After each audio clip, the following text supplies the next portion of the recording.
Hey y'all, what's going on? Welcome back to my channel. If you are new here, welcome. And if you are old, welcome back. So y'all, today we are going to dive into the Tyler Perry film, Mea Culpa. Yes, Mea Culpa with Kelly Rowland. It came out a few days ago. So let's get into it. So y'all, the film as a whole was good. It was good, but I realized that Tyler Perry, he took a few elements from other films that he's made or other films that have been made and put it into this movie. For example, so when I first saw the opening scene when they were in marriage counseling, I was like, see, trapped in a loveless marriage and they're trying to save it, okay?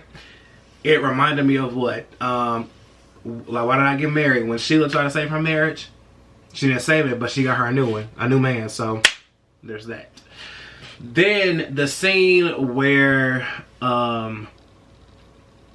Zaire and Mia were, you know, they was getting the swerve on. They was getting their swerve on. It reminded me of Set It Off. When Jada Pinkett and Blair Underwood, they was at his house and they was getting it on. I mean, I forget, they was with the massage oils and all that, but still, it reminded me of that. Then when it came out that the PI, that's a friend of hers, he found out that her husband was in room 714 with his childhood friend.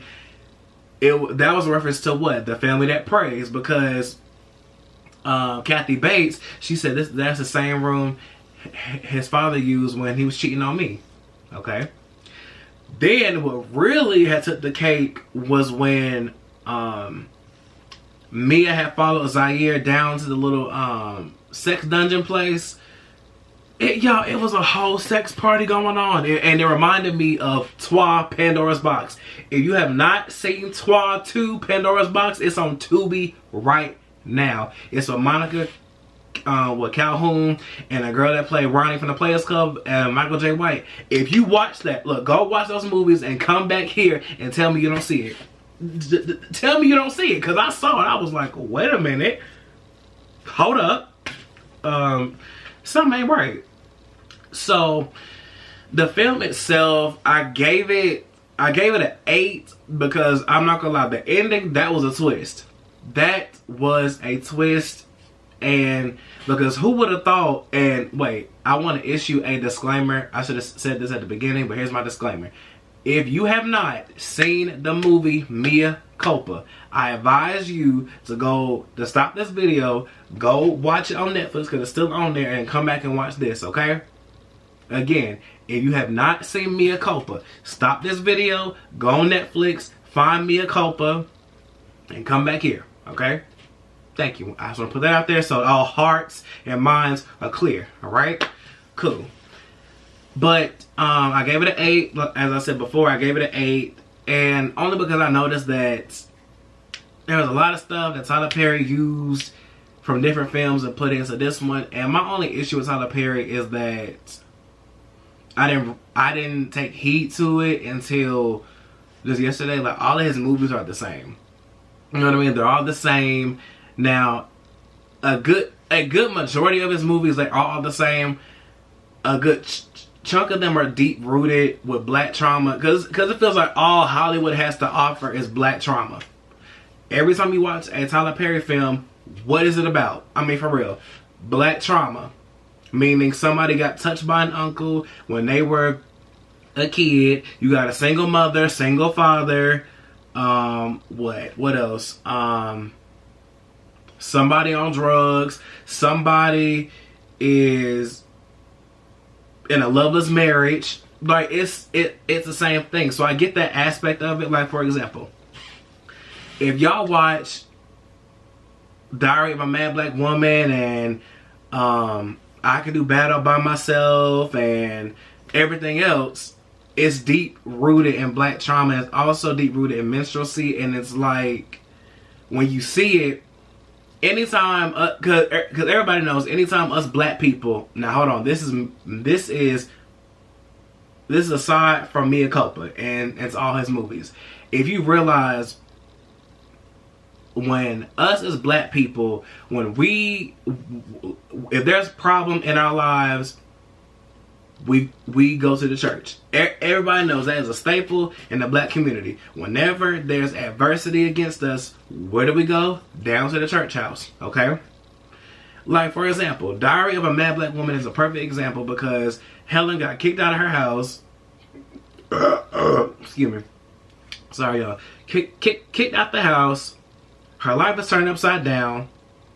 She's doing her journey as a single woman, or a divorced single woman. Goes to the church with her mom, Brian, and Charles. Prime example. Goes back to the church. Another example. I Can Do Better by Myself, starring Taraji P. Henson.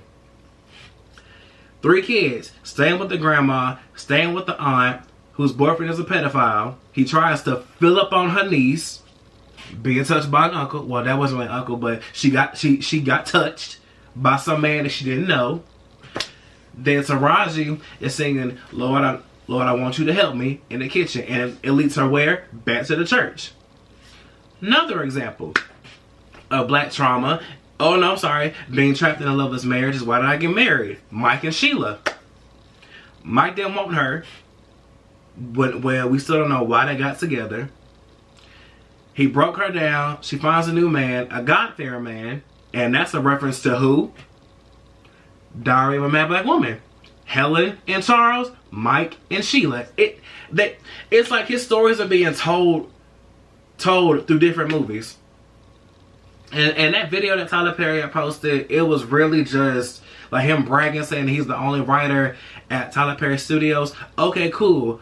But you realize that all of your movies are the same. Like they are exactly the same. Like, for example, the way that Taraji P. Henson was in I Can Do Better by Myself is the same way how Idris Elba was in Daddy's Little Girls. Single parent raising 3 kids.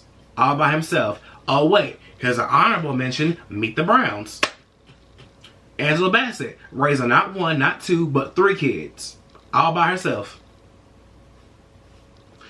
And I honestly just want to stop seeing the struggle of us black people. I really want to stop saying that, because it's like, even when you think we gonna win in these movies, we don't win. But we don't win. We don't win at all, and it's really crazy to me. And then I'm just, anyway, I had to get that out. But back to me and Culpa. The mother-in-law hated her because how do you lie about having cancer? Like, I really want to know that. How do you lie about having cancer? How? The son, who was Mia Culpa's husband, how you broke and trying to tell me what to do?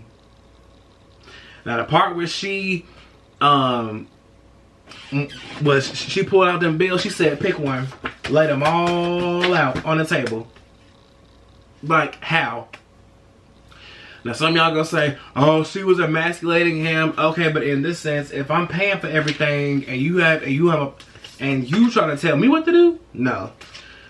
His brother didn't like him either, because he was controlling as well. The sister-in-law, she was okay, but only come to find out that she knew how Zaire was. Okay? She knew how he was, and she didn't tell her.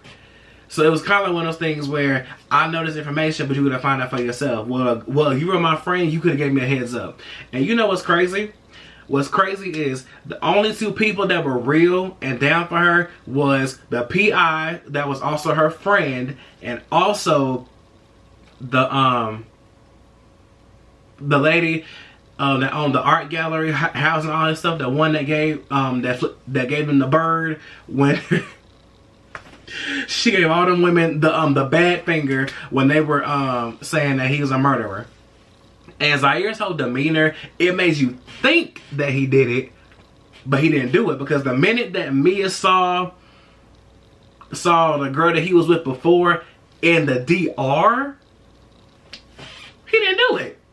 But all of a sudden, just because her brother-in-law is running for office, the reason why he didn't want her to do it is because he wanted all the benefits of saying, I prevented crime from the streets. Oh, super safer hoe head ass. I mean, come on.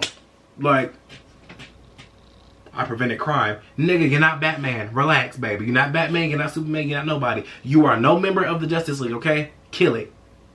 Kill it. Sister-in-law, she fake too. She fake. Because again, you knew all this about Zaire, but the minute I find your picture, well, the painting of you, because anytime he sleeps with a woman, he paints their picture. I'm not sure if that's a parting gift. I don't know. But yeah, so, and I'm sorry if the video is all over the place from comparing all the Tyler Perry films. But as a whole, a positive note I will say out this entire film, Kelly Rowland is a great actress. Her stylist, I don't know who her stylist was. I don't know who he or she may be. But let me just say, I hope that paycheck was fat. Because you ate that up. Like, you ate that. Like you ate it up. So I do want to see her in more films. Period. Tyler Perry, I really wish, not just him, but because I don't know what it is about black trauma that sells, but our trauma is not for sale. Like, it's not. Y'all gotta stop making movies about our trauma. Stop trying to, stop trying to make money off of our pain. From slave movies, civil rights movies, even with The Color Purple. Not the new version, and the one like with Whoopi Goldberg and all them. That's black trauma too. And it's like Hollywood, again, they have to stop making money off of our pain. Put us in positive movies with positive roles. Like, we want to be superheroes. Like, we want to be all this other stuff, but it's rare that you see us in a positive light, because they see us as this drama and trauma. We are more than that. We are more than what we've been through, what our ancestors been through, what we are more than that. And that's all I'm gonna say. We are more than that. Put us in action movies. Put us in a whole lot of other stuff than just that's not based around trauma and secrecy. Because every movie that I've seen that has black people in it, either somebody has a terminal illness, they got touched as a child, they're on drugs, they're a single parent, they're on welfare. Y'all got to stop making movies about us in a negative light. If I have already seen a slave movie, I don't want to see it again. Okay, I don't.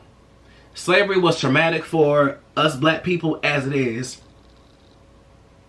And the struggles that we face, I read about it. I don't want to see it on the screens no more. I don't want to see it. Granted, yes, our stories are being told, and I love that, but y'all gotta stop doing that. Make movies about black inventors. Make movies about put us on a big screen, but in a positive way. You know what I'm saying? Because like they never do that. They never do it. Now, I will say as a kid, I'm glad we had shows like the Proud Family, Family Matters, Half and Half, and what else? Girlfriends, all that, and the Parkers and Moesha, which is what I'm watching right now. But again, I want to see Hollywood do right by us. You know what I mean? And I know this video is about me and Culpa and Tyler Perry, but this is just my rant as a whole with Black Hollywood. I hate how we get done wrong so much, and then when you speak up, then you're blackballed. And that's not fair. You know what I'm saying? Like, it's just not fair. Like, when you speak up against something that you know isn't right, you get blackballed. But I said all that to say, the whole point is I want to see us black people in a positive light, in movies that aren't so predictable. Because every time you watch a Tyler Perry film, it's so predictable. And as a writer and as a director and as a producer, you have to switch it up every time. But he doesn't do that. What he does is he will take all these stories about us black people and redo it. It's repetitive. Like it's the hamster on a hamster wheel. It goes around and around and around. Tyler, I love you. I love your work, but you gotta do better, okay? You got to do better in putting us in a better light. Now I will say this about Tyler Perry. He will make sure his actors have a job. That's the positive thing I can say. Okay? He will make sure his actors have a job, because Taraji, she's done 3 films with him. I Can Do Better by Myself, The Family That Prays, and Acrimony. Because I promise you, because we have seen with Brown and Cora in a number 1 of his films and plays. You know what I'm saying? But Tyler, you need to really do better and make something no one has ever seen before, because when you do that, it's going to draw people in. And I mean, really sit there and think, how impactful is it going to be for when I do this project? Now, side note, I want to see Miss Kelly Rowland. Now, Kelly Rowland, if you are watching this, I love you. I want to see you in more films, because you did that. Like, because me and Culpa ate it up. Okay? She ate. But it's like, you don't want to be labeled as being predictable. Because honestly, y'all, for those of y'all who have seen me and Culpa, if you went on the internet right now on social media, or Instagram, Twitter, Facebook, whatever, people are saying that it was the number 1 comment I saw was that it was a typical Tyler Perry film. And that's going to label him as being predictable. Because the minute that you see a Tyler Perry film, if you watch all of his films up until now, they are all the same. Like, and also I didn't peep this either. It was on The Game when Malik told Derwin, he said, "You are like a Tyler Perry film. You have the same story every single time." Every single time. So before I end this video, I'm sorry for rambling, but I didn't get that out. I will say this. Tyler Perry, you gotta do better. You need to do better in making better stories. Because like I said, we are more than trauma, and our trauma is not for a quick buck. Because it's looking like you get money off of our trauma that we went through, or that someone else is going through currently, and putting on the big screen. Our trauma is not for sale. And that's all I gotta say. Oh, and y'all, before I go, if you have not seen my weekly vlog, I will link it down below so you guys can check it out. I love you guys, and I will see you in the next video.